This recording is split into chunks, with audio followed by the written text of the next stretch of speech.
স্ত্রী স্বামীর কোন পাশে ঘুমালে আল্লাহ খুশি হয়? বিশেষ করে আমরা এই প্রশ্নটি অনেকেই করে থাকি যে স্বামীর কোন পাশে ঘুমালে স্ত্রী তাহলে আল্লাহ পাক রব্বুল আলামিন খুশি হয়ে যাবেন। বিষয়টি খুবই লক্ষণীয় বিষয়। আম্মাজান আয়েশা রাদিয়াল্লাহু তাআলা আনহা নবীজি সাল্লাল্লাহু আলাইহি সাল্লামের কোন পাশে ঘুমিয়েছিলেন, আম্মাজান আয়েশা রাদিয়াল্লাহু তাআলা আনহা এই বিষয়গুলো কিন্তু আমাদেরকে জানিয়ে দিয়েছেন।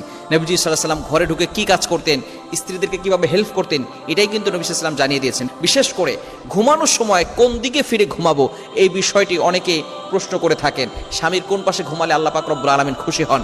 বিশেষ করে নবী সাল্লাল্লাহু আলাইহি সাল্লাম জানিয়ে দিয়েছেন, লাম তারালিল মুতাহাব্বিনা মিসলান নিকাহ।